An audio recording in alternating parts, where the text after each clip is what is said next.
Salut les terriennes et salut les terriens. 9%. 9% des Français pensent que la Terre est plate. Pratiquement 6 millions d'abrutis en France. C'est très grave. Il faut réagir. L'éducation n'est plus ce qu'elle était.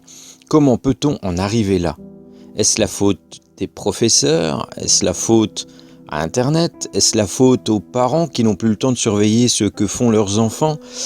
Toujours est-il que, si on regarde ce fameux sondage d'un peu plus près, on constate que non seulement il y a ce pourcentage alarmant, mais on peut relever également que 80% des Français croient au moins dans une théorie du complot.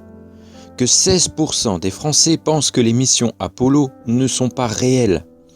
18% adhèrent à l'idée du créationnisme. 32% pensent que le sida a été inventé ou créé. Et pire, 55% des Français pensent que les vaccins sont un complot.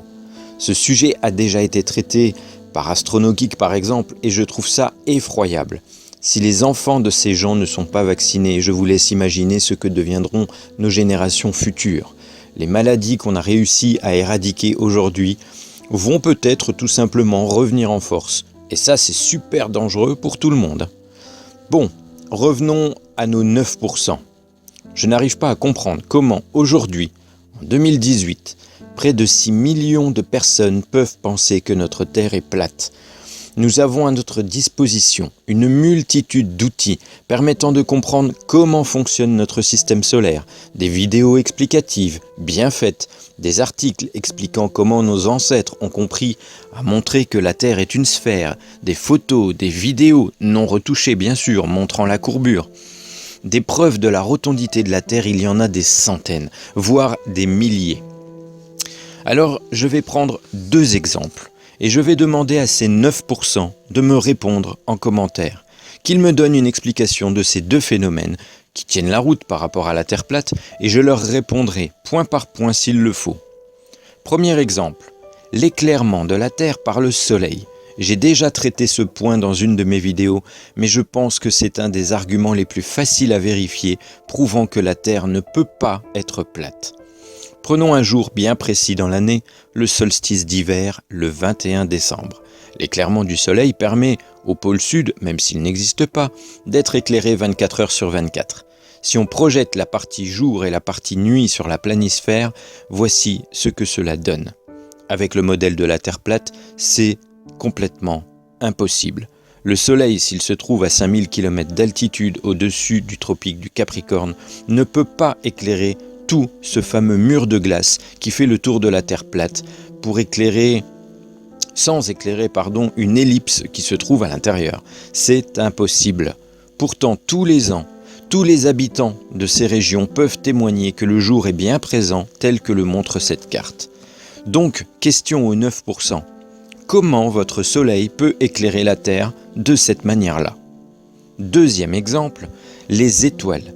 Sans même parler du fait que nous ne voyons pas les mêmes étoiles si nous nous trouvons dans l'hémisphère nord ou sud, je vais vous montrer une animation du ciel nocturne prise d'un point fixe sur Terre, en prenant une photo par jour et en visant toujours la même étoile. Que constatons-nous? Eh bien, nous voyons les autres étoiles bouger. C'est ce qu'on appelle la parallaxe. Contrairement à ce que les platistes nous disent, le ciel nocturne n'est pas toujours identique. Et c'est justement grâce à ces parallaxes que les astronomes ont pu déterminer les distances relatives entre le Soleil et les étoiles que nous observons dans le ciel. Il y a pas mal de sites qui expliquent cela, même quelques vidéos sur YouTube. Le principe est simple. Imaginez que vous êtes en train d'observer la nature. À quelques mètres de vous se trouve un arbre. Et bien plus loin derrière se trouve une colline. Si vous vous déplacez vers la gauche ou vers la droite, l'arbre va se décaler par rapport à la colline, c'est la parallaxe. C'est cet effet de parallaxe qui vous permet de savoir que l'arbre est plus proche de vous que la colline. Et notre cerveau utilise cet effet en permanence pour appréhender la distance qui sépare un objet de votre main afin de pouvoir l'attraper. Deuxième question aux 9%.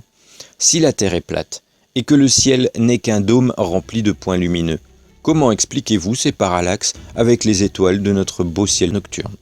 Voilà, Donc si une personne, parmi ces fameux 6 millions, arrive à me donner une explication tangible, scientifique, vérifiable, Empirique, répétable, mesurable, contrôlable, vérifiable, calculable. à ces deux phénomènes simples à observer, je remettrai le globe en question. Mais il y en a tellement d'autres des exemples que je pourrais vous citer. Allez, je vous laisse avec ça les terriens, car si je vais plus loin dans la réflexion de ce que nous apprend ce sondage, je risquerai d'être moins gentil et de dire des choses blessantes, car ça me met un peu hors de moi. Allez, à bientôt. Surtout, n'oubliez pas, faites tourner. Ciao les terriennes, ciao les terriens.